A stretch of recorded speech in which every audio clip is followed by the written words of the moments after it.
I think we all have a vested interest in water from a different perspective. A couple of weeks ago, I really found out firsthand what that little ditty, "What you gonna do when the well runs dry," means, because my well pump failed.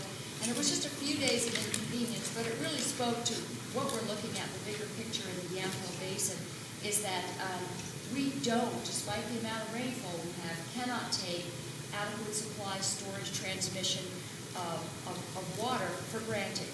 So I hope we can start thinking in terms of how we can protect and just think in terms of providing for our water needs for the future. So my name is Mary Starrett, Yamhill County Commissioner. I've been privileged to work with those of you who are here and others on the Water Task Force. And we'll just go around first. Mary, could you remind everybody that it's being streamed live and recorded as well? Yes, that's also a good thing. Just know that your visage and your words will now be recorded for posterity. So that's always a great way to keep people from behaving. But this doesn't look like a hostile group, so I think we're in good shape. Dave Adams from KLYC is streaming live, and this will be archived if you'd like to go back. So thank you all for being here.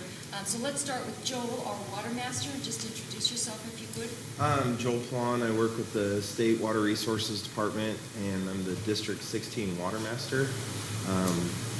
Pretty much cover Yamhill, Polk, Benton, and Marion County as my district. Steve? I'm Steve Perret. I'm a planning coordinator for Oregon Water Resources Department, and I help communities plan for their water future, basically. Casey? I'm Casey Poulet. I'm a farmer on Grand Island. I'm Chris Bledsoe, and I'm a farmer on Grand Island also, coincidentally, right next door to this one. Commissioner Pope? Good morning, everybody. Craig Polk, Polk County Commissioner, and now the newly crowned president of the Association of Oregon Counties. That really doesn't mean anything other than that's the person that gets to haul out all of the garbage and take care of all the grunt work that everybody else wants to do. So anyway, I'm thrilled to be here and I look forward to learning. John Dietz, General Manager, the Yamhill Water and Light. Matt Murray, City of Newburgh, City Council, and I also work for ITT Pools Pumps, so I'm interested to hear more about water. I'm a hydraulic and fluid dynamics expert, so hopefully maybe I can bring some expertise to what we're doing here with water.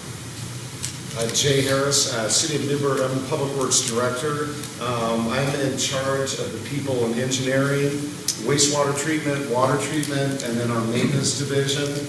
And I do not have the technical knowledge that he has about pumping systems. Stan Privilege, Yamhill County Commissioner, and just here to learn. Gordon Grumble from Yamhill. I am the property owner and farmer north and south of Yamhill on Highway 47. And this is my wife, B.J. Matthews.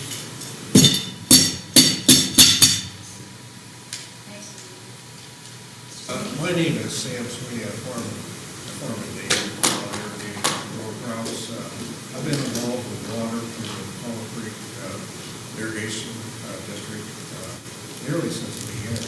We pump around 6,000 or 7,000 acres in the district, and it's the economic driver for the Dayton area. I think it contributes an awful lot to the Yamhill County economy. I also am on the board of directors for the Yamhill Water Conservation District as well. I'm Ronan and Gloria. I'm with GSI Water Solutions. I'm just interested in hearing about the issues here at Yamhill County on water supply. About 10 years ago now, I did a managed project for Yamhill County doing water supply evaluation. I'm kind of interested in seeing what the most recent issues are. I'm Rick Olson. I'm Yamhill County Commissioner. I'm here for a couple reasons. Learn more about water because water touches our lives, and I think in more ways than we even realize it does. And the importance of water for economic development, for life.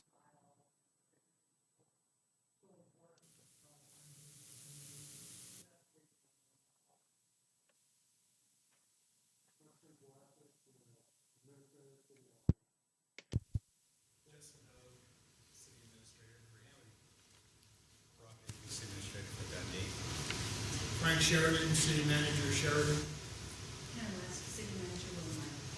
Thank you all for being here. We'll start with Joel Plum. And one question we get all the time, Joel, from constituents is, hey, we had record rainfall last year. Why are you pulling water rights? Why are you saying we have to conserve water in terms of irrigation? So maybe you can give us the backstory on what happened in 2017 and tell us what the forecast for 2018 and why that happens more years than not. So this last summer in 2017, just looking at Yamhill County, one of the areas we regulated was the South Yamhill River, and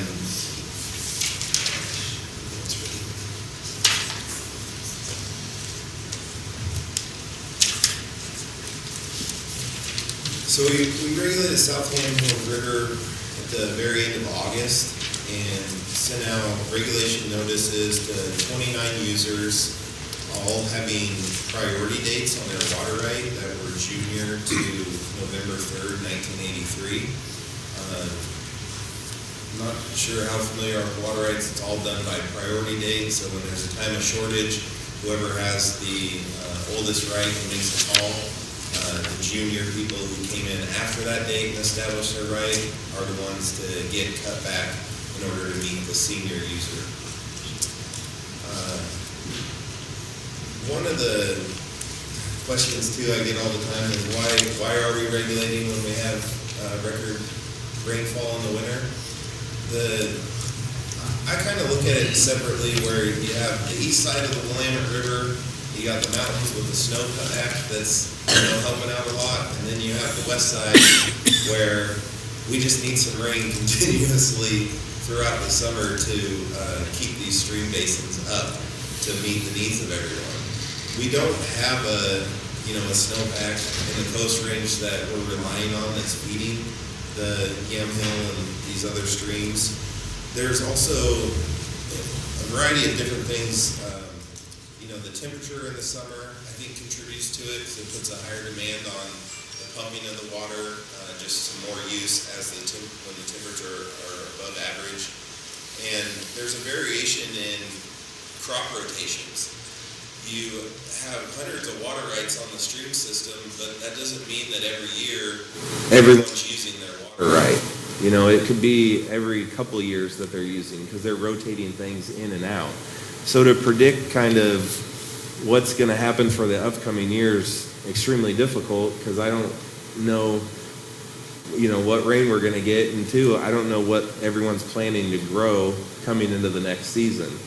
We've seen some areas, more going to filberts and drip lines, and we've seen a difference in regulation in those areas just because of the less demand compared to what they were growing before, where they had corn and hand lines and mint and things like that. So it's hard to predict for the future. We've tried to kind of start an email to the commissioners, to the water and soil conservation districts when we have stream flow measurements throughout the summer. Because pretty much once you get into July, we're a lot more likely to tell you what we see coming ahead. And so we've been trying to spread that word out. I went back and looked at rainfall data and stream flow data from probably the past 5 or 6 years, but it doesn't really paint you a defined picture of what's going on. The streams have been below average, but again, that could be for a number of other factors that are affecting the streams. So we've seen some farmers go into new practices where, just the conservation practice of drip lines and more conservative ways of farming. But then a lot of people who have been regulated are looking into doing off-channel reservoirs and storing water during the winter months, and then having that as their backup system in case they, we do get into a dry summer and they have to drought, they have this backup sitting there that they can use. Yep. I have a question, Joel. There have been people I've heard that have stored rainwater, and the state has fouled on that in terms of private reservoir and storing rainwater, saying that is not acceptable. So There is an exemption for storing rainwater. So if you collect the water off an artificial impervious surface, such as your roof, parking lot, and store that water, that's exempt. You can do whatever you want with it. Some people get confused because they think if I own a piece of land, whatever falls on the land, I can have. That's subject to a water right because that water is essentially flowing downstream to all those other people. And so that's where if you're going to stop the water from leaving your property in any way, you just need to go through the water right process and establish a pond water right to store the water there. And Joel, it's my understanding that the under 9.2 acre foot pond is like a relatively simple water right permit to get. Is that correct? Yeah, or like it used to be. There's two factors in there, but yes, I would say Like it's a smaller pond is it's not a as smaller pond is challenging. there's a expedited route. Right. But the 9.2 acre feet's not the restricting factor. It's if you're 10 feet and 9.2. So if you're both of those values, that's where you're triggered into a more detailed review and an engineer, because they figured that's where you could cause, if the dam failed, it could cause damage to downstream. So what some people are doing is like 9 foot high dams, and if you've driven down 99, you know who I'm talking about. He's berms them all the way around and then pumps from the river during the winter months in those high flows and into the pond, and then that's all he has for the irrigation season. Right. And so a lot of people are looking into that way too. But yeah, it's an expedited, shorter process and a pretty good way to get water, because in that instance, there was no other option for him. There was if he drilled a well, he wasn't going to get enough water to irrigate. Right. The stream is more of just a runoff thing, so it dries up every summer. So that's what they're doing. And I've been seeing a lot more of those for like the filberts especially, and different things like that. Forecast for the next year? I don't know. Okay, Joel. Yeah, I like I said, I tried looking at the trends in the water, and it's just I don't know how to forecast it. I'm not sure. I mean, we just really need kind of an average rainfall. But the key for the west side of the Willamette is we need average in June, July, and even August. Because if you watch, especially 2015, when we didn't have any rain, the flows were terrible in Polk County and Yamhill County and just everywhere. And then you see, like in August, we got one day of not much rain, but you can watch it on the, like the USGS has South Yamhill gauge, and they also have one on the Lucky Mute. You could, if you go back and look at that, you can see just that little bit of rain that we got kick that water right back up in that stream, because the stream basin's so big that it's just, it's collecting everything that's coming into it. So, and last year, it's preliminary data that I pulled offline, but there is a rain gauge station in McMinnville, and right now they recorded no rain for the month of July last year. And so that's kind of part of the problem why we see the flows drop. This might be a controversial question among the farmers in the room, but have you ever looked at the rate of tiling of fields versus the in-stream flow, like downstream of those fields? What I have observed is that ditches are a lot more full in the winter now, just not the rivers, but ditches overflowing essentially because everybody's drain tiles are just pouring out the water. Like basically, so from my perspective, seeing it as the fields are draining faster, so that water's not going into the water, like into the groundwater, but back out into the stream. Have you? Because I've seen a lot more tiling going. Oh yeah. Okay. Yeah, I've seen a lot more. I would have to get a geologist involved to see, that correlation between the groundwater, and again, it's going to depend on where you're at. And and the soils and the wells in that area. But in general, yeah, you definitely have return flows, because Right. if you go to somebody who's irrigating who has tiles in their system that's coming off a stream, you're going to see that correlation. They're going to be running, and they cut off, and after a few hours, they go dry. Right. So you definitely have the return flows, but I don't know the impact that would be having on groundwater. Right. The marijuana crops are going to be taking a substantial amount of water.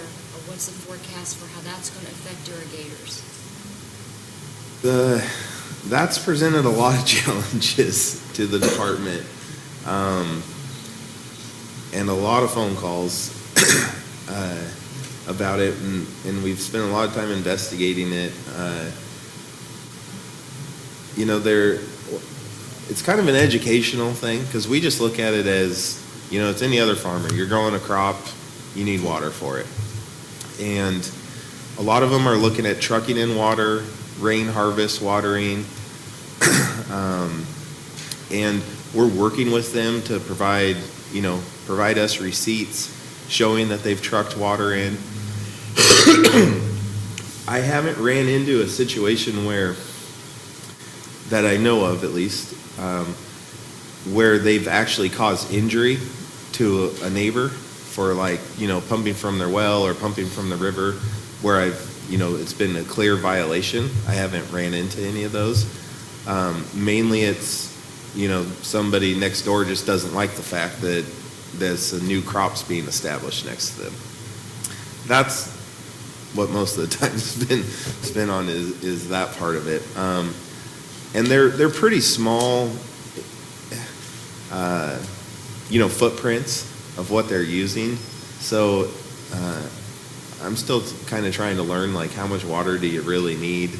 And, talking to different producers, I kind of get varying answers.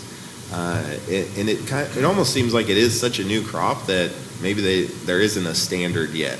Maybe they're still trying to figure that out. But I have seen some of the greenhouses, really cool setup where they you got the dome on the top, but it runs right into a gutter system, and then they run that into their tanks. And so they're even collecting rainfall off of just their temporary greenhouses and storing that.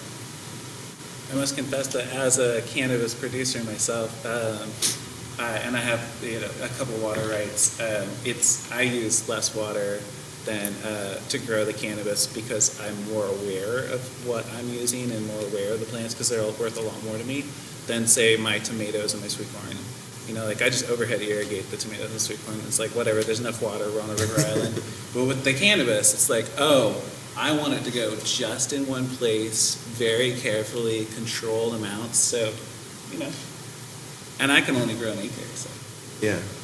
Whereas I grow a lot of tomatoes. Yeah, and I think another big part, from what I read, is it all depends on plant size, correlates to how much water you're going to use. And in general, the sites that I've been to, they're not huge plants. They're all, pretty small, not big, gigantic things. I've heard different things from some southern Oregon areas, but I don't know.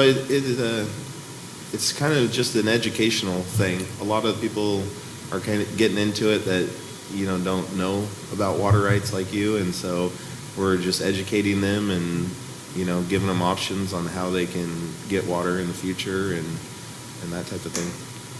I have a question. Yep. I'm kind of ignorant how this all works, but if you're growing hazelnuts, filberts, do we have a chart that says you're going to use X amount of water if you have X amount of acres of hazelnuts? No, not that we're restricting you to. Is that what you mean, or just how much water you're using to buy your crops, right? So then if you're a farm and you say, I have 500 acres of filberts, I'm going to use X amount of water per year to irrigate. Is there any type of chart or there graph? may be, but I'm not aware. Extension of it. program. Yeah, Extension program can provide growers with all that information, but there's no reporting, there's no regulation. As long as you have a water right, there's no process that says you've got an allocation. Yeah, when are we going to get those meters in? There was a bill that was being worked on that would have required every diversion to have a meter. I know it didn't make it to getting voted on, but I don't think it's going anywhere. I think it's going to keep coming up because there is a lot of people pushing to know how much water you're using.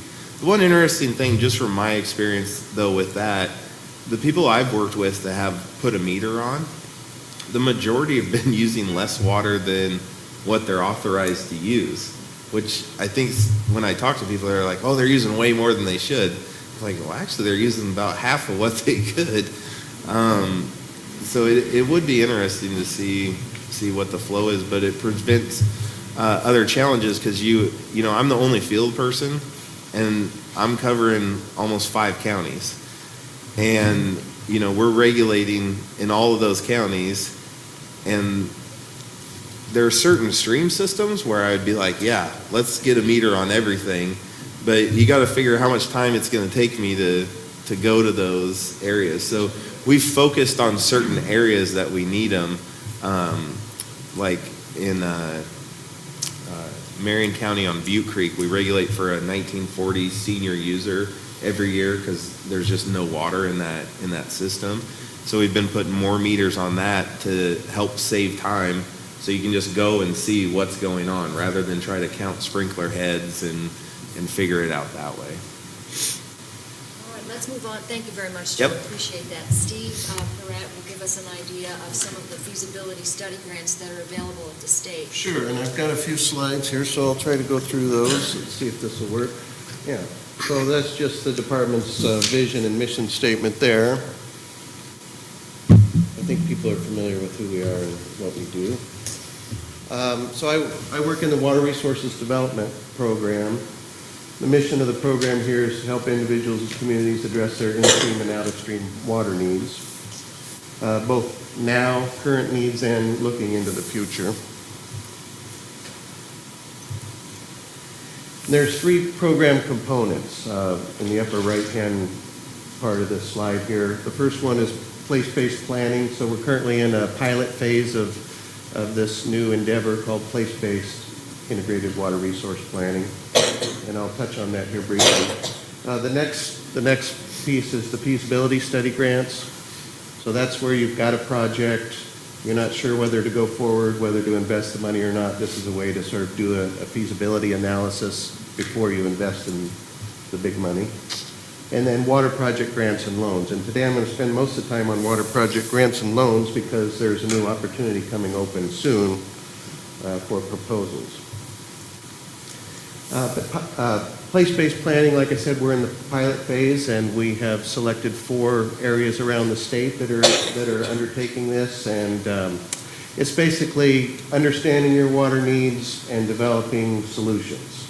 That's the gist of it. But it's using a collaborative consensus approach, make sure you have all the right players at the table, really create a shared understanding together of what is your water situation, and then look at what is the full spectrum of possible solutions, and then put that into a plan that tells you sort of your vision for the future and what data gaps you might have, what feasibility studies maybe you need to do, what projects do you have that are ready to go that everybody can agree to, that those are our priorities, and then, you know, what's the vision, what's the 50-year vision.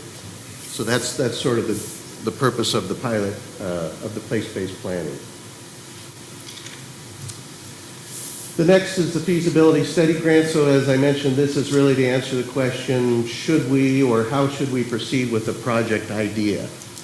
And this morning I took a look at your 2008 water analysis study that Yamhill County had done by HDR, I believe, as a consultant. And it's full of great ideas about projects, and I saw feasibility study ideas in there. So you've got a really great document to work from, it seemed to me. I did just take a quick look at it. But so if you have, you know, ideas for feasibility studies and whatnot, this is the grant program to come to from us to get funds for that. Now, it does require a 50-50 match. The next solicitation for proposals will be in spring of 2018, and those will be due in October of 2018. And then the funding decision would be May of 2019. So that's kind of the timeline for that program. And there is a fair bit of money available. We have $2.5 million available for feasibility studies. And we have been getting less proposals than we have money for. So what I'm trying to say is if you have a good proposal, you have a high likelihood of getting funded. So I think that's worth keeping in mind. And Steve? Yes, sir. And so, is there any boundaries on that? I mean, it can be a small farm all the way to a large municipal project, right? Right. It's for water reuse, storage, or conservation are sort of the three major categories that you can do the feasibility study on. But yeah, the size of the farm or the size of the project can vary. And so I pulled up the ones from Yamhill County that have been funded under the feasibility study grants that you can see here. And, you know, they're 60 to, here's 128,000. So they tend to be, you know, 50,000 to a couple 100,000 type of feasibility studies. That tends to be the kind of money.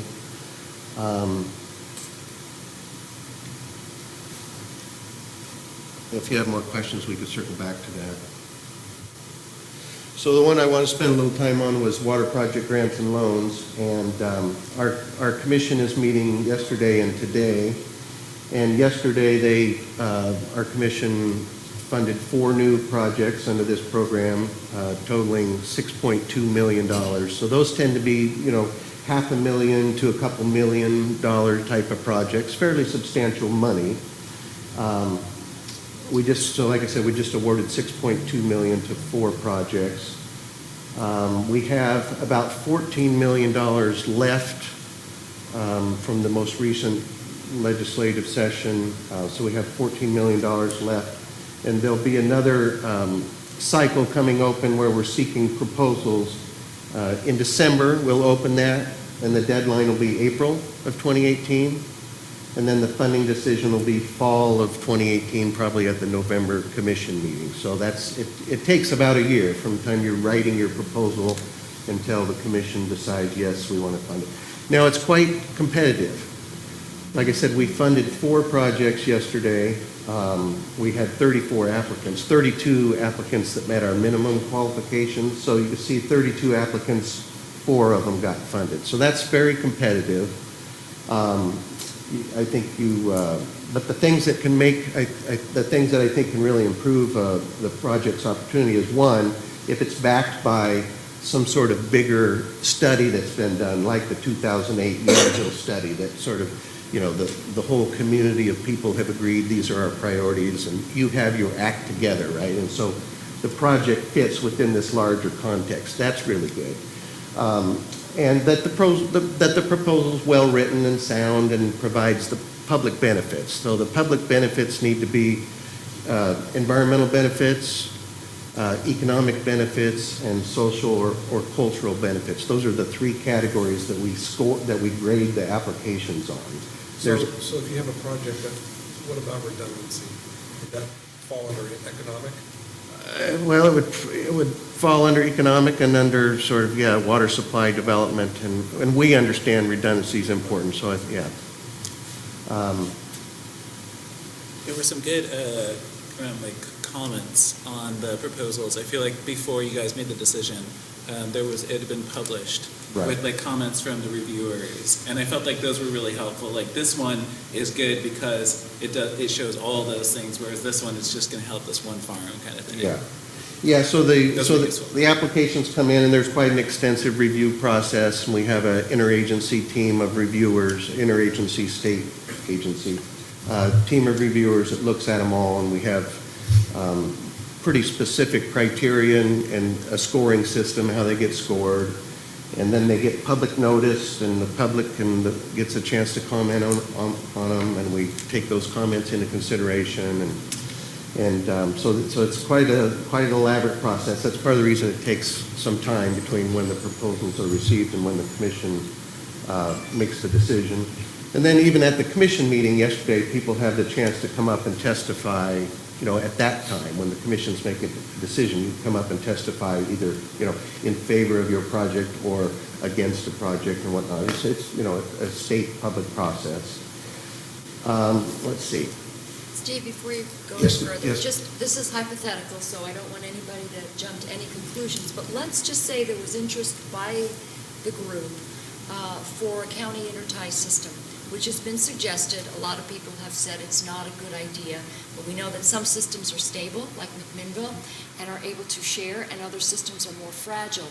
What if we were to look at a county intertie system and think in terms of grants and loans for a project like that?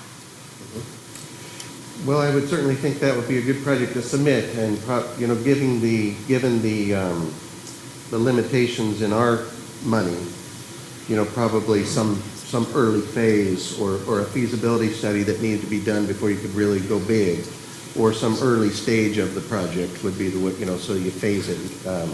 In other words, if you come to us and ask for $50 million or $100 million, we probably won't be able to help you. But if it's, $500,000 or $1 million or a couple million, that's the size of project that we would probably be able to help with. And the other thing I think is really critical on these is, talk to us about your project idea ahead of time. Come in for a pre-application conference. We could walk through an early draft of your proposal with you. And that's really key. What we found is the people that don't do that, their proposals aren't nearly as good as if they've come and talked to us. We've given them some pointers about, strength in this area, or have you really thought about the economic benefits enough, So come and talk to us early. And like I said, whoops, now where am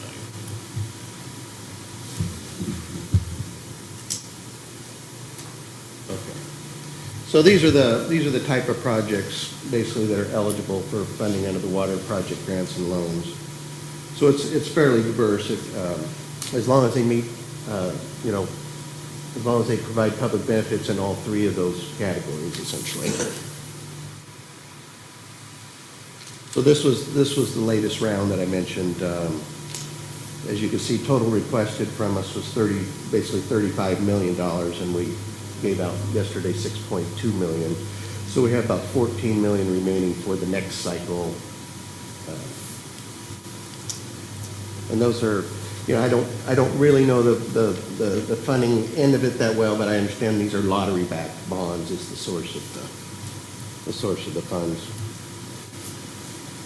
So I wanted just to point you to our webpage and where to find information about these funding opportunities. You see on the left-hand column there the funding opportunities, and inside of there is information about the three components that I mentioned today. And then, so delving a little deeper, if you looked at just the water project grants and loans, this is some of the information that's available to help you frequently asked questions, some guidance on how we actually scored the proposals. And so I think, the better informed you are on this stuff, and look back at some of the previous projects that we've received and the ones we've funded, those are things that'll give you a good idea of, the type of projects that are likely to be funded.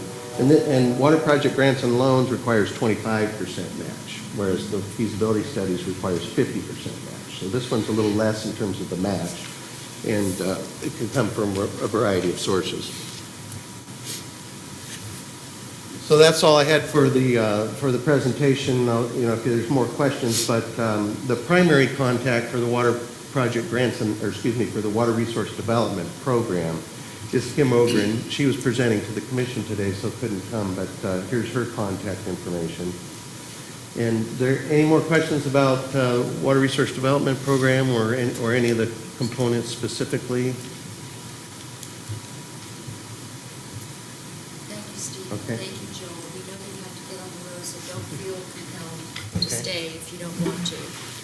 But I want to thank you both for coming and always being available to us. No problem. And I've brought some materials. I'll just leave a little bit of this here if people want some literature. Great. And if people have questions after this, they can always Absolutely. Get a hold of you or us. Great. So I'm not going to let Joel get away that easy. So I have specific interests, of course, in understanding the expansion of agricultural needs in the Willamette Valley and specifically in your district. And the one thing you didn't share with the group, and maybe you've done it before, I think it'll be important to talk about actually how many diversion sites you're responsible for. That's a big deal to me. But we almost never talk about the growth. You've touched on it just a little bit, the growth of agricultural need. And though you've pointed out that where we are monitoring, it appears they're not using their full capacity. But in the time that you've been doing this job, I'm confident you must be seeing some expansion of water use, or is it just a change? So I know we used to have a lot of corn, a lot of row crop in the valley, and a lot of folks, excuse me, would argue that, well, we're not using any more water. In fact, we may be using less water than we used to when we were in row crops. But, you know, you've got a lot of diversion points to look at. You have a pretty broad sense of what our water use is and how far, where have we come over the last, say, 10 or 20 years from your perspective, and where do you think that leads us? I guess why I'm asking that question specifically is because we do have a lot of folks out there saying, well, agriculture is getting way too much now. They've gotten, you know, a lot of extra water that they never used to get, and I don't know that that's true. And I guess that you're the one that's closest to seeing what the demand and the flow is. Maybe you could give us a perspective of what you see. So to start with, just to give you some numbers, District 16 is a little bit unique. At one time it was 2 districts, and then budget cuts got combined into one. The part that makes it unique is if you look at like Eastern Oregon, you have farms that might have one water right for a couple hundred acres.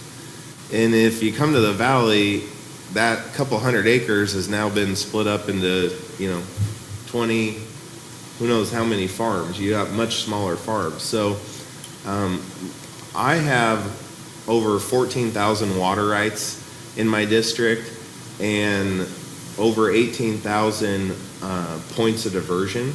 So that's where people can actually draw the water for the water right, whether that be a well or if they're taken from a pond or stream.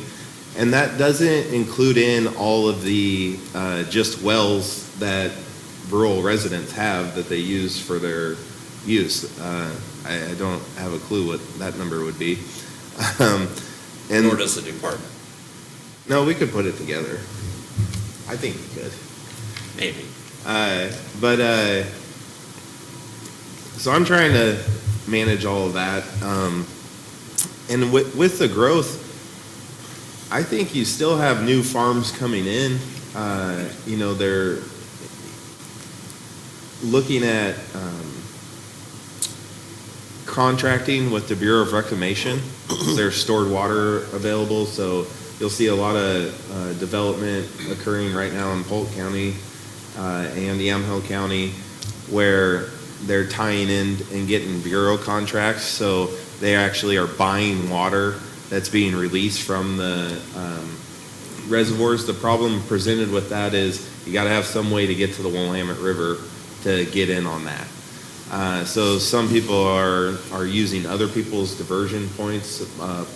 Palmer Creek, I know there's some new farmers starting out that are kind of using that infrastructure that's built there and getting new contracts. You have new groundwater. One perception is you can't get a new groundwater right. I hear that all the time. That's not true. It's really site specific on where you're trying to get a groundwater right. There's new of those being issued. You still got vineyards and new filberts being planted and new establishments of those. Those are being done through the storage projects. I got a handful of people who are building reservoirs and storing the winter water and then using that. And the other process is there's a limited license route where you just need water for the first 5 years to establish the crop. So you'll see the vineyards and filberts, a lot of people are using that just to get it going for the first 5 years, and then that water right just goes away after that. It's void. As far as the use, so when I'm regulating a stream system, I'm looking at, everybody on that stream system. So when I'm looking at the South Yamhill, I'm looking from the mouth of the South Yamhill and then every tributary that's flowing into the South Yamhill. If you just look at the paper rights that we have, I think, and from talking to people, you had a lot more irrigation and going on in the 70s than you necessarily do today. It seems like a lot of these rights aren't being used every year. They're still, randomly used, but not every year. And I just lost it. What was the other part? So, but again, your perspective on, do you think we're using more, or do you think we're using less? I think you're based using on less. the 18,000 Yeah. points of diversion that you're having to watch. And I've only been water master since 2014. I was an assistant prior to that. But from what I can see, I think less is being used, in just my opinion of looking at it. I'd like to try to answer that question. Ag water rights, we have rights that'll grant us 2.5 acre feet per acre. Now, back in the 70s, there was just an awful lot of, processed vegetables planted, which they require about 1.5 acre foot per acre. And right now, we're going into a cycle where when you drive around, you see a lot of filberts and these kind of crops. They don't take a lot of water. But that's not to say 20 years from now that we're going to go into another crop cycle that's going to use more water. Maybe even filberts. They might find out it's beneficial to irrigate filberts with more water. So as far as, looking at the farm sector and say, yeah, we're not using it, they need to give it up. We're not going to give it up because you never know what crops we're going to grow that's going to take more water. For another example, nursery people, they have the right to go up to 5 acre feet because they find out they need it. So, general agriculture might find themselves in the same position 25 years from now. But right now, the cycle's going down because of the filberts, for one thing. Grass seed's another. That doesn't take a lot of water. So you just never know. Grass seed's another big one, too. Because, and it presents a difficulty to regulation, because a lot of grass seed farmers, from what I see, I won't see irrigation equipment in their field until mid-September. And that's when they go out and run a few rows and irrigate. And so it's really difficult to predict, because you'll be out there beginning, you'll be like, oh, well, they're not using. And then in September, you're like, why'd the stream drop so much? And it just varies on what you're growing and when you need the water. So it presents difficulties, but we have new technology we're using to kind of help us track who's watering. We have a iPad program that we have all our maps layered on, and so then it'll track us as we're driving, and we're pretty much using that as a mini computer. So when I go to pump sites and I do a meter reading, I'm able to document what the meter is, and so every time I'm there, I can see what's being used, and kind of handle regulation and complaints, and that way I have evidence that I'm using to show people what's going on. What's the process of allowing the farmers to be able to collect their own water? Is there a fee for that, or is it? Yeah, they would submit a new water right application to construct a reservoir. So they'd figure out where, they want to build it, dam height, storage capacity, and then submit that application to the department and go through the proceedings. And once a permit's, if a permit's issued, then they go ahead and start building it. So from a farmer's perspective, how hard is that process, is I guess what I'm getting. I've never been through it. Because I'm having a hard time with these exemptions. Okay. So it's cost-benefit analysis. If I can collect rainwater and I can build myself a structure to get through the exemption, and I can collect water anyway that's coming out of the sky, should I spend the money and go through the exemption and build my own water collection system, or are you making it easier for farmers to be able to have their own storage facilities? It's easy. From what I can tell, it's more cost effective to go through the water right process and build it, because the people I have seen that have went the exempt route, you got to figure you're going to line that whole, you got to have a big enough thing to store it, whether that's tanks or, you know, a complete liner and construct the pond to where it's bermed all the way around and you're only getting that an artificial impervious surface. And there's a big expense in that. And so, whereas if you go with the water right, you know, and you have decent soils to store the water, you're just looking at going and renting the equipment and building the pond and then relying on the winter rains to fill it. And you can go a lot, it seems like they go a lot bigger, you know, it's just, that's just from what I've seen. I don't know the actual numbers, you know, people don't tell me that, but. Just kind of a follow-on to his question was that, are we using more or less? If we're using less, then farmers should be encouraged and maybe help them with the process to be able to store their own water, right? Because then we're not as concerned as the water getting back down into the creek. So I guess that's my big picture perspective at high level, is that maybe we should make it easier, you know, from the state's level to store their own water, right? And get in that whole process of letting them be able to do that. So what I've kind of seen is to sell that to somebody who has an old water right, how are you going to sell them into investing, you know, thousands of dollars to go out and build a reservoir when they say, well, I've never been regulated and I have this old water right? You know what I mean? Because everybody, you know, they're like any other business. They're there to make money and limit them. And so it's the people who are kind of seeing the regulation occur that they're more willing to say, okay, we're going to invest in this because we need that backup water in case we get regulated. So I think that's part of the challenge, is trying to sell to somebody that way. Plus, you're giving up farmable land to now build a reservoir, and you're taking away from your profits there too. I would think there'd be some sort of incentive program or something to conserve water if you have that right, if you're not using it. Then you'd say, okay, you're only using X amount, so we'll give you credit. I don't know, I'm just speaking out loud, but just my opinion. Along those lines, there is a conserved water program, but that's more for, you know, using less water, giving some back to the state, and then expanding on your footprint. But you run into, you know, it works good for a lot of people who are trying to look to expand, you know, go to a more efficient irrigation system and that. The other thing though is you don't know what the crop's going to change down the road and how much water they're going to need.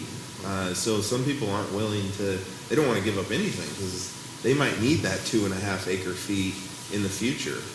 You know, they see the value in that.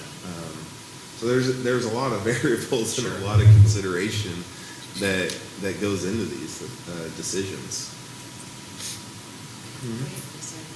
Want to make sure we have time for Craig. Yeah, Go ahead. who's responsible for the quality of the water in the river with pesticides and animals and leachate? DEQ.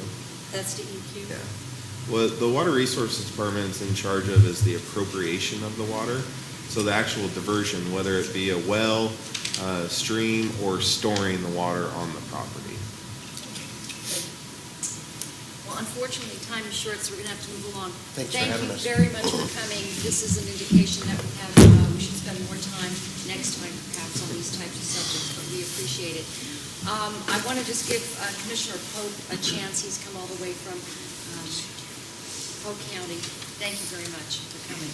And as he mentioned, he's the president of AOC and the co-chair of the Water Task Force Subcommittee, has a deep interest in this regionally, and I thought maybe he could bring us up to speed and maybe from what he's heard today, give us some ideas. Thank you, Commissioner. So actually, I was a co-chair of the Water Policy Steering Committee, but now taking on the president's role, I have removed myself from having any kind of chair roles with regard to steering committees. We've restructured a little bit in the association on how we're going to do that kind of work. But I am passionate about good water policy, legislative concepts, and how counties can play a role in that. And so I will continue to support the association and urge the Association of Oregon Counties to be actively involved in water policy work and working directly with the department, which we have a great relationship. and we do a good job there making, helping make some decisions that guide some of the principles and policies that the agency works with. I'm passionate about some of the things that, well, all of the things these folks just talked about, but specifically with regard to looking to the future and trying to better understand how we can prepare ourselves. And so my background is agriculture, and so I tend to look more at some of the opportunities that Joel has just outlined and how we can grow those opportunities for the future and how we can better get the information out, share the information with folks in agriculture about what they can do that's different. So as Joel talked about, he has 18,000 points of diversion to look out for. That is absolutely incredible. And, it's just, I can't imagine how one person can actually get all that done. And I keep wondering how much more can we do with the limited resources that the agency has and the limited manpower. So I'm always asking everyone to have that conversation about what's the right investments that we all should consider to make certain that we have an agency that can help us retain the resource and or expand the resource as we need it. And so it takes people to get that done, and it takes a strong agency to manage that. So I'm specifically very interested in stormwater capture programs and building some of these small reservoirs. And to the point that Joel talked about down in Polk County, on 99W, there are a few that you can see pretty easily.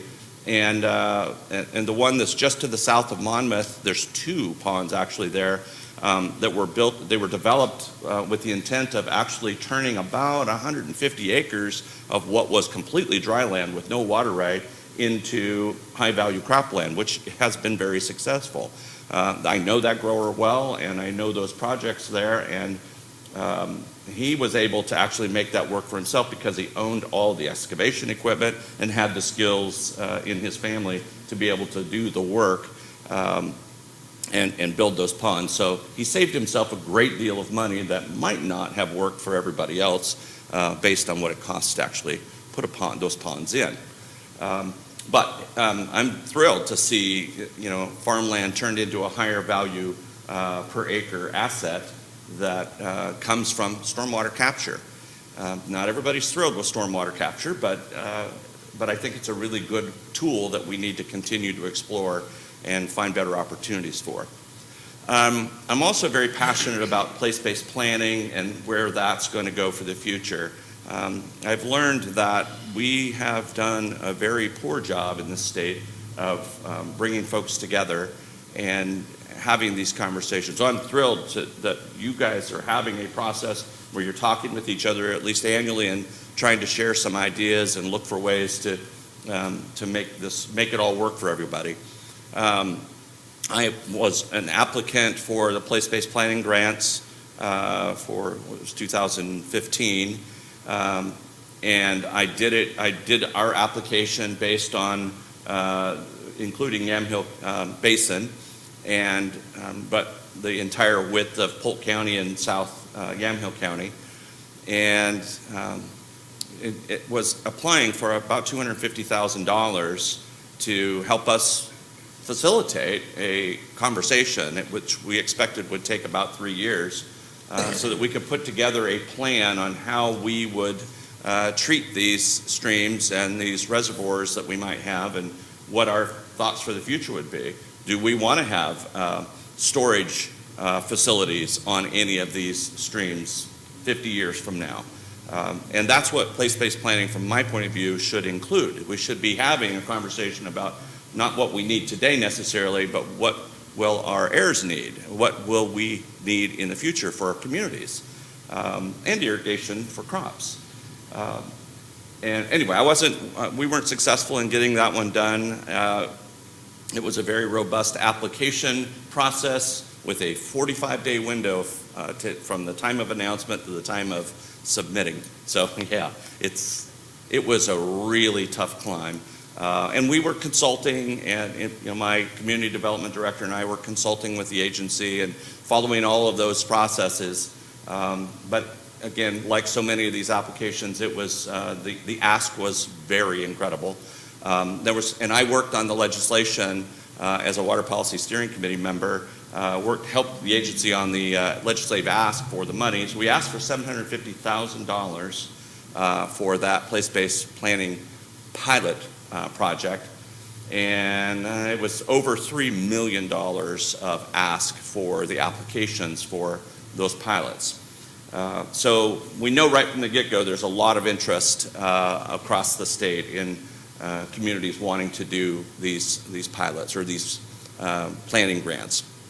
And the interest, of course, in doing all that is having someone that will help you. You need a staffer that's full-time just to keep the data coming to the group and to record all the information, and you need a facilitator, somebody who's, third party, doesn't have a dog in the fight, that's good at understanding how this works, the conversations about water specifically work, and can manage all of the challenges, because we're all passionate about it in one aspect or another, and some of these conversations that I've heard about can get stressful.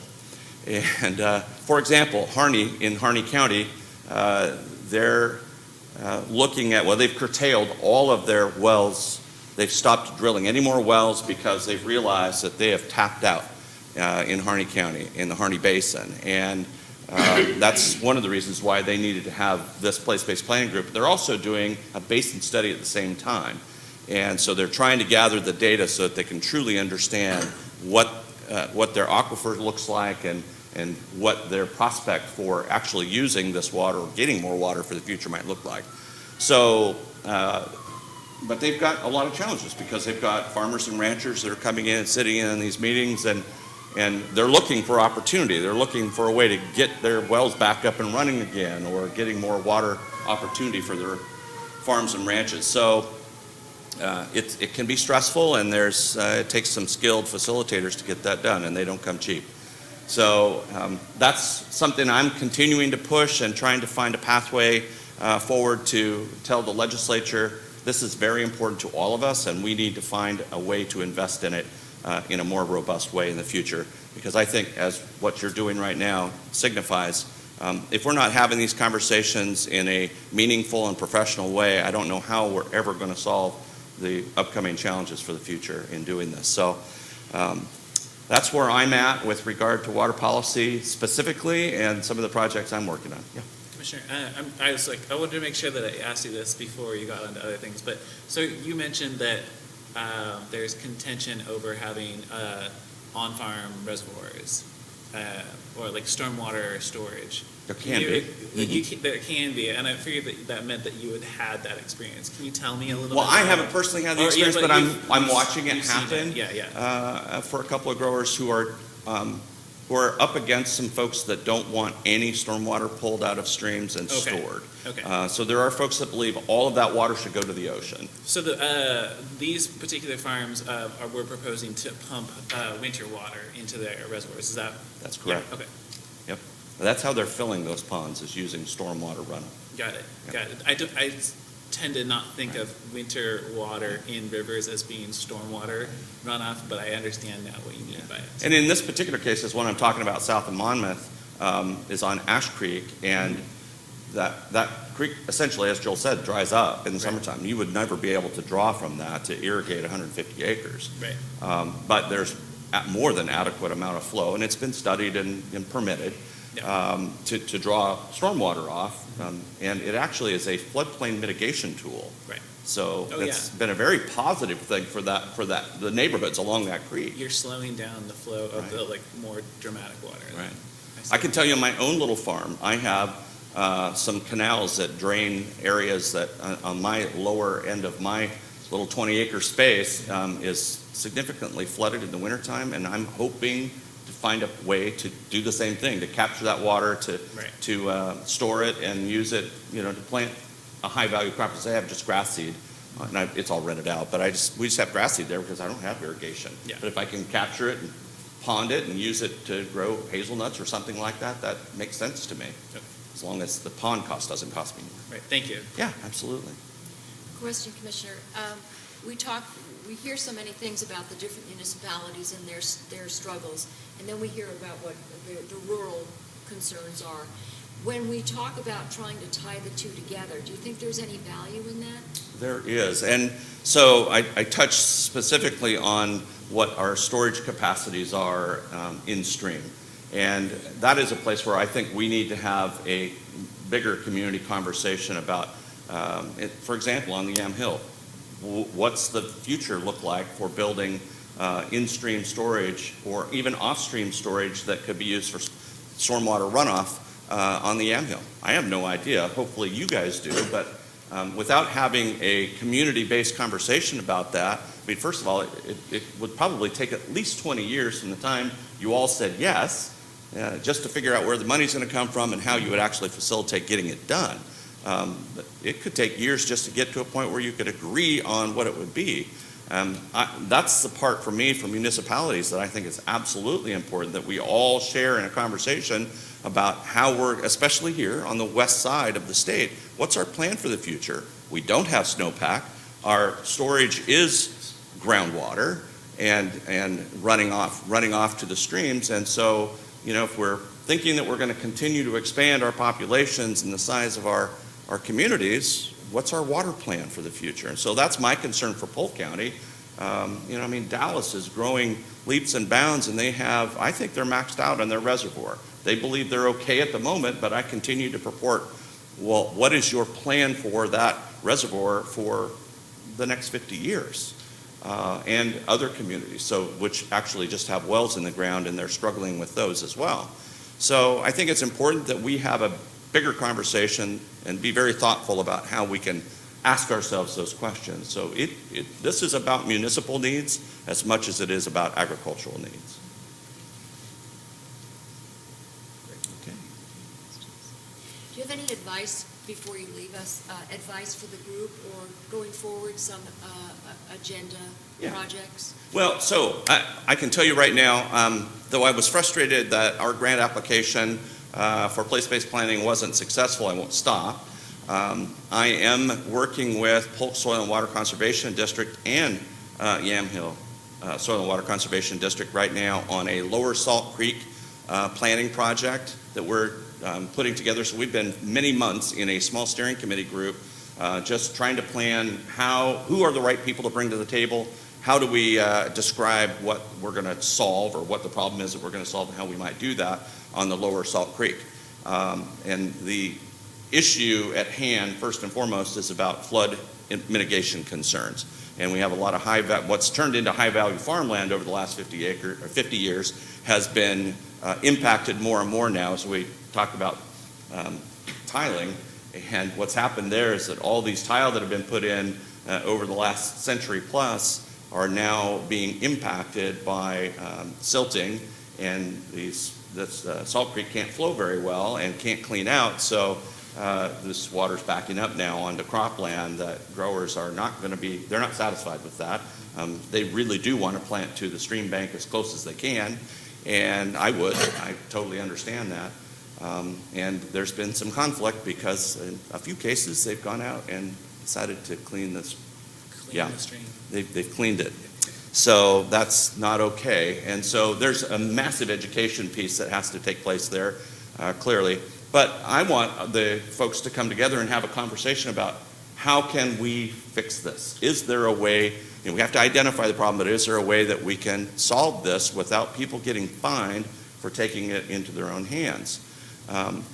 And so I've described, I've said I would be a convener, a person who would invite these folks to the table, or a co-convener, and Karen Stutzman, who is the executive for Polk Soil and Water, has also agreed to be a co-convener. So we're putting together a plan on whom we're going to invite. So it won't be just the growers, or the landowners that are being impacted. That's important. Of course, we need to have those folks. But we want commitments from those folks that they'll sit at the table through this process. They'll be there from start to finish and not just come and go, because you need to have commitments in a planning project.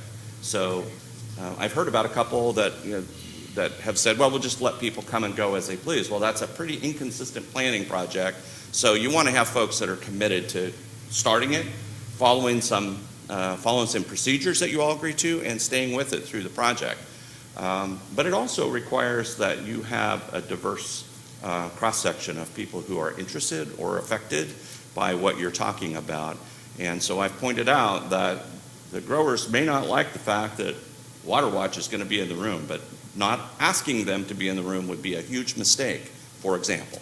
So one of the pieces of advice and by the way, again, there's one or two of these pilot projects that don't have that kind of diversity in the room, and that could get them in trouble later on, because those groups that have specific biological interests are going to show up at some point in time. They're going to be involved in the conversation. So I say bring them into the conversation right from the beginning, and everybody needs to put their concerns on the table when you're talking about water planning.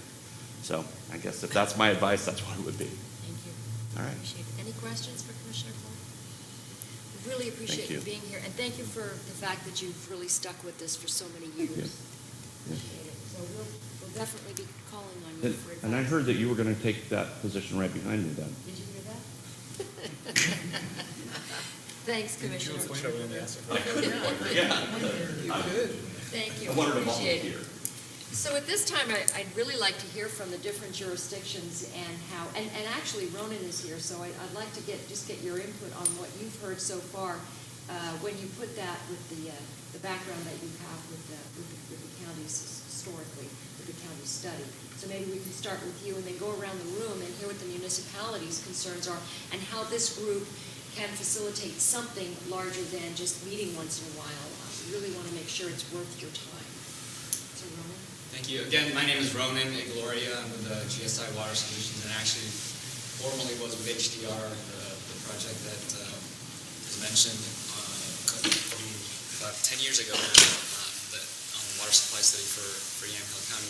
That study was focused around the municipal sector.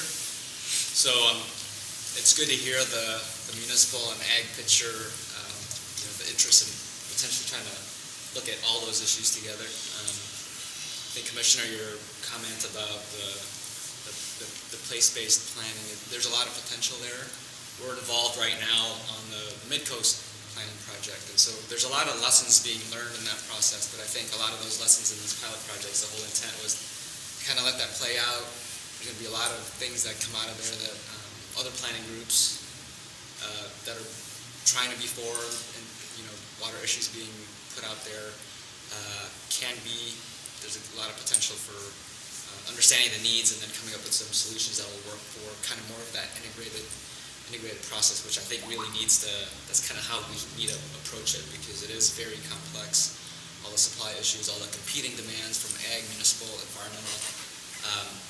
So that's kind of a good process to follow. There's just, I think from my history and familiarity with the county's issues on the municipal side, it's a decade old. I haven't kind of been on top of the more recent issues. I know there's, each municipality since then has kind of developed their own solutions. Some of the proposed sort of regional concepts, it's always hard to kind of come to an agreement on those regional concepts, and so individual communities have kind of moved on with some of their plans. So it'll be interesting for the county, this task force, to kind of revisit those and what are those opportunities to move forward with. Are there opportunities in looking at some of the new programs that the department has come up with these feasibility grants, place-based planning, and then these loans, as Steve mentioned. There's not a ton of money there, and it's not really intended for these gigantic, big pipeline infrastructure projects, but there's opportunities there for, if you kind of hit the right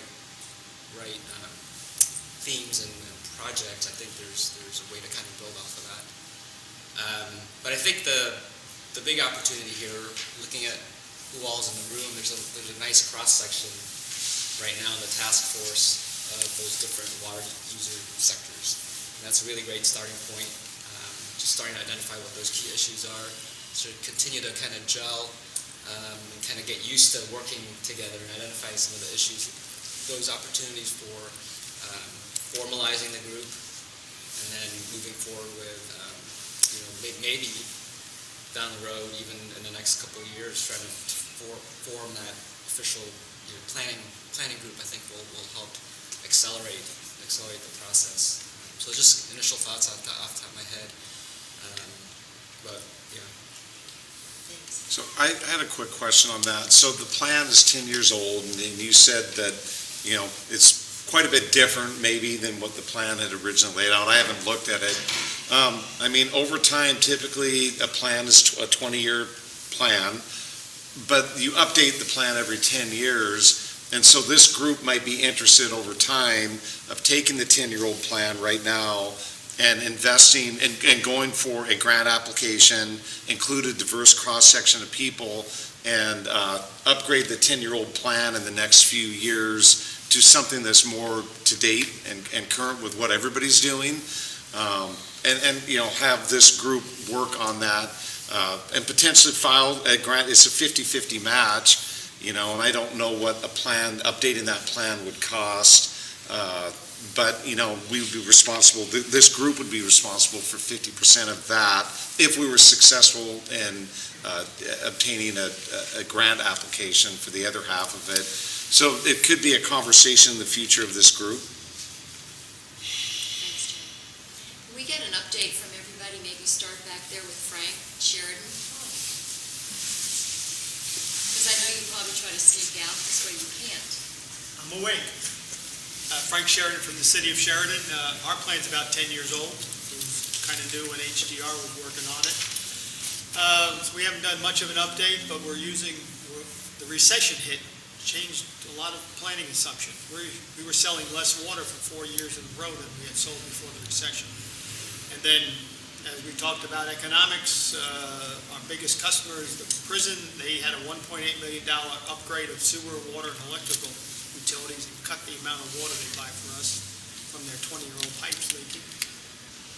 And new companies that are coming in have less water use. They're putting in water-saving features. And since I'm in the business of selling water, I don't like that, but I understand that it's better for the group. So we have a 60 million gallon, 184 acre feet impoundment facility up in the hills, finished in 2007 or 8. We don't use it. We need to treat the water. It's not worth it to build a new treatment plant yet. We don't need to expand the treatment plant. So a lot of our planning assumptions may have changed, and I'm not so sure if we go back to a study 6 months from now, we'll have it updated yet. So we're doing okay, holding our own with water, mainly because some of the assumptions have not proven out with industrial growth and the water use that we expected. But if the U.S. federal prison wants to expand, we have the water, all they have to do is buy a $2 million treatment plant, so we're ready to expand. Thanks, Greg. And we have a good neighbor down the road. We could intertie with them someday, but that's a long-range situation, and what we call for collaboration. Everybody at the table would be extremely necessary for that. Thanks. Hannah, what's your thought on that? New to the group, new to Willamina, thanks for being here. Thank you, Commissioner. Yes, new to the group, new to Willamina. I'm just getting up to speed. Our master plan, our water master plan is actually not that old, just 5 years old. And so I'm kind of learning where we are. So far, we're doing pretty good. We have more infrastructure problems than usage issues. But I was just up to Stony Mountain last week, and I would love to tie in to 60 million gallons someday in the future. So collaboration for sure is high on my priority list. Thank you. Thanks. In Amity, we have, it's more of an infrastructure problem for us as well. We're doing a lot right now to improve the treatment side and the intake of we pull from the South Yamhill River. We're relocating the intake to another location in the river, and it's going to be so much better. The actual intake unit itself is going to function at a higher level. I think we're going to boost our ability to pull in water by 120%. I believe that's what the estimate the engineer gave us. So we got a lot of loans that we're working on. We have a grant through CDBG. It's about 2.1 million to do all this work. And also we're doing some work on our reservoirs. There's a valving system up there that is preventing us from utilizing the largest of the 3 reservoir tanks. So right now we're about half capacity, and with all this funding that we're working on, we'll be able to take care of a lot of it. But one of the biggest issues for us that we haven't yet addressed is our distribution lines. There's about 43% water loss according to the last leak detection study that was done. So it's in horrible shape. Whenever we dig up a line, it's really unique. You never know what kind of material or size you're going to find. And I was really interested in that portion that was spoke about. I believe Steve touched on it as far as storage and distribution lines. I'm hoping to apply for that grant in the spring. Maybe get some assistance with that. So yeah, I'd say distribution lines right now are our largest priority. So in Dundee, 2005, we drilled a test well just for future water supply, did an analysis. And at first it looked very promising, but later on it kind of did not refill as fast as we thought it should. So we kind of abandoned the idea of drilling new wells in the future at that time period. So the big push was to update our river water right, which we did. So we have a Willamette River water right that would supply the entire city, including 20-year growth. But of course, putting a new treatment plant intake structure in the river is very expensive. And we just completed a $12 million upgrade to our sewer treatment facilities. So not only, we don't want to have the distinction not only having the highest sewer rates in the county, we don't want the highest water rates either simultaneously. So we've been trying to, we came back to revisit this issue of can we push the idea of building a water treatment facility out in the future and just do some actions just to get by. And one of those actions you saw, we did a feasibility study on use of the recycled water from the sewer treatment plant. And the study went as far as saying, yes, there is potential. There's a wide range of potential use of recycled water from just certain large acreages, parks, to the full meal deal of a full distribution system around the wastewater treatment plant. I should have backed up and said is that the city has been kind of stagnant growth in the last 10 years, mainly because the areas that are able to develop are primarily located on property owned by 2 gentlemen. And we went through a planning process in 2011. And unfortunately, the planning process only went so far and was not completed, and neither of those gentlemen want to come up with additional resources to complete that. And as a result, until recently, the city finally obtained another code assistance grant to complete that process. Now we just had that kickoff meeting in October. So we're hoping that by the time we complete that, those individuals would now be able to move forward with development of their property. So up to this point, we've been pretty good. We've been steady with having enough water to supply the current population. So we're looking at all these different issues. The recycled water program, going back to that, said yes, based on that future population growth, looking at different analysis, yes, we can take the recycled water and can be used for irrigation purposes. But we never really looked at the economic side of things. Well, how much will that cost, both for the developer and the city, maintaining multiple utilities, as well as eventually someday we're going to still want to invest in a large system, intake structure in the river. Can we afford to do all this? So at our last council meeting this week, we engaged Murray Smith to take this study as well as our recent update to our water master plan in 2015 to start looking at those issues, really fine-tuning and giving us some more options. We're not sure what the outcome's going to be. In the 2015 upgrade, we looked at riverbank filtration as a more economic way of getting into the Willamette River with our river water right, but that didn't pan out with the test well that we did.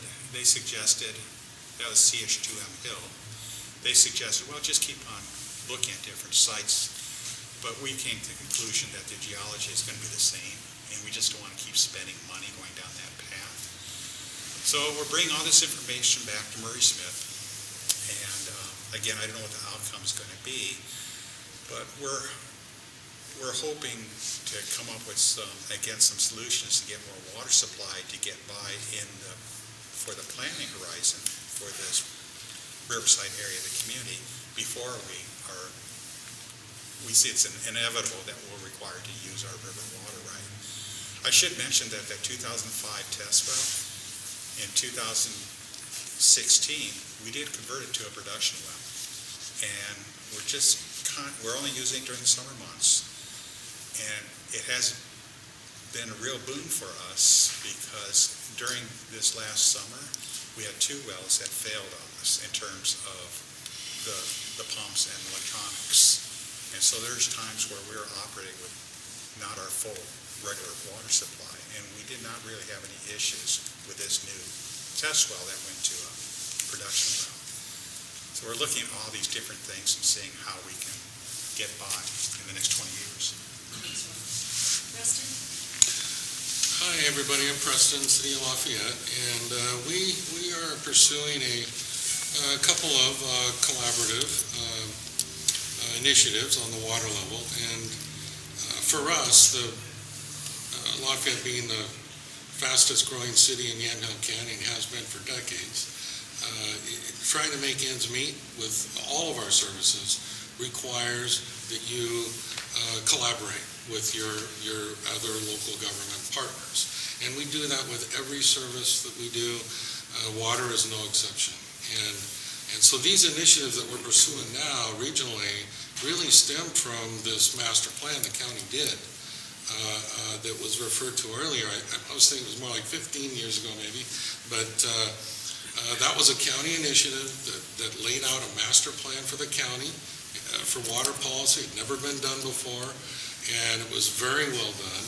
And that formed the basis for us and local cities here in the valley to form the Yamhill Regional Water Authority.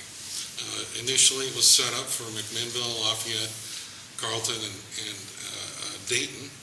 And Dayton has since dropped out, but that initiative to look at regional water and provide for future municipal uses is alive and well and being planned. And for us, it's more critical because we're trying to access water in the meantime through a regional system without this system being built yet. How do you do that? Well, you partner with other folks that have surplus water. And so after decades really of discussing this, the cities of McMinnville through the McMinnville Water and Light and Lafayette have agreed in principle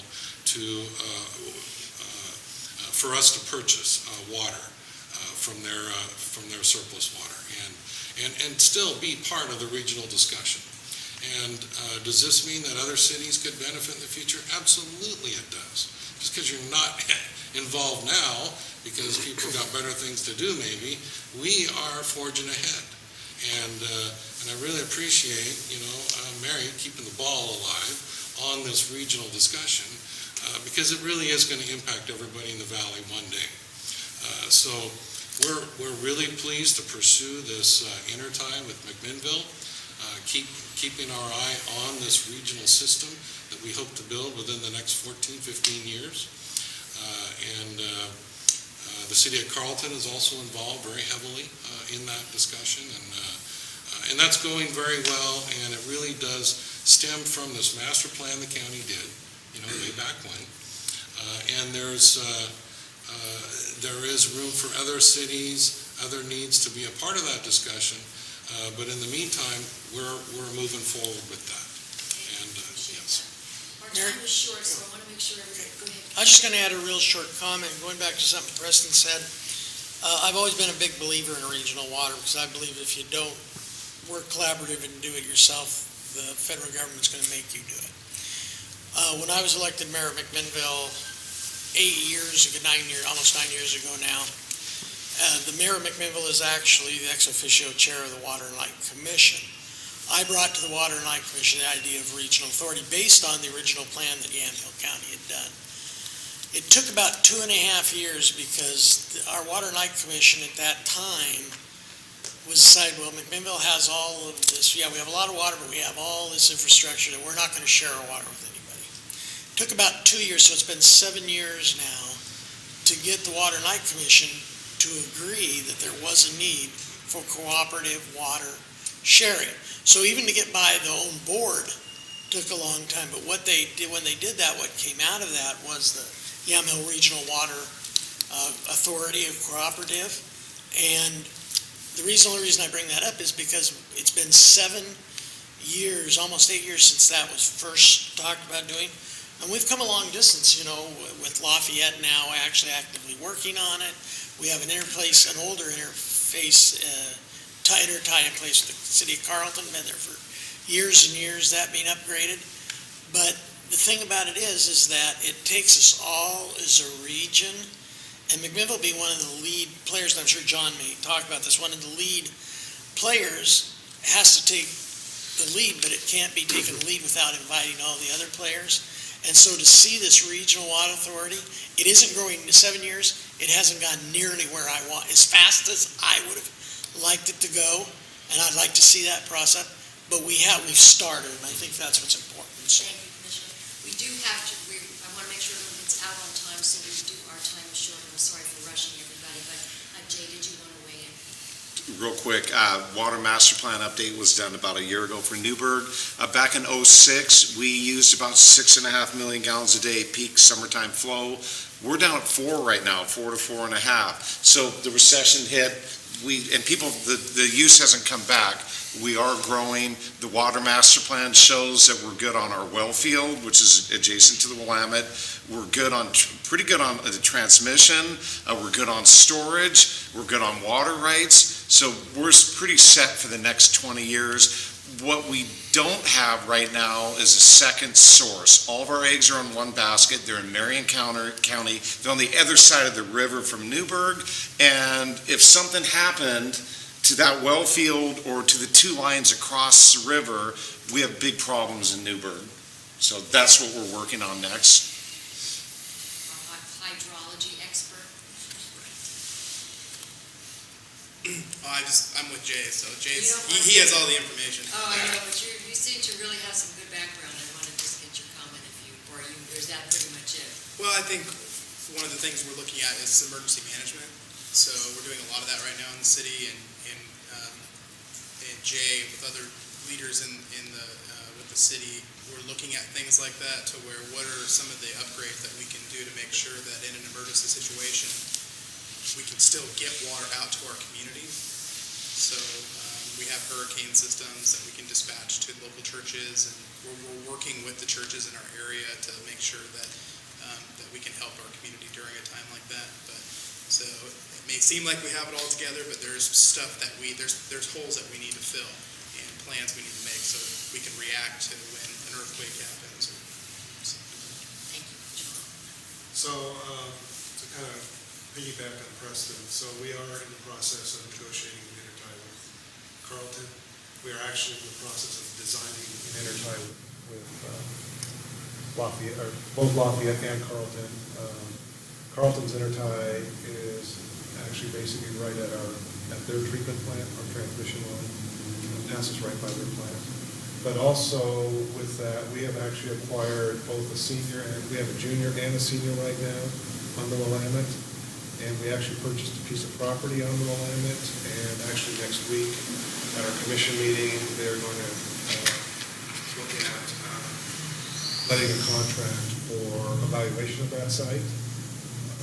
But we are actually moving forward with potential for doing a in-water intake at that site as well. And as part of the regional plant that Lafayette, as Preston mentioned. And then also we are looking at potentially how we can fund that because we do need to build approximately 6 miles of transmission to get to town as well. And so, Dayton was one of the options. They dropped out. they still have their right, but it's a junior right, it's not a senior right. So over the last 3 years, they would have been curtailed during the summer, pretty much every summer. So we're moving ahead with that, particularly in redundancy. We have 2 transmission mains that come from the Coast Range, and we have no other source other than those mains. In some type of earthquake, we would probably not be able to serve the city. Like Rick said, that is one of our big drivers. So we're definitely just continuing to pursue those options. Well, I know everybody needs to get out of here on time, and I've heard from a number of people that they are going to have to take off at 11. I want to say that this will be pretty much driven by your desire to keep moving forward and getting together, so I'd ask you to be in touch with future agenda items, and also we have the ability to tap Commissioner Pope for suggestions on what we can do going forward. So please be in touch so that the county is going to function as the convener, and it really is going to be driven by your desires to look at different projects. So thank you all for taking the time to come. I want to thank Dave Adams from KLYC for making this available for people to listen to.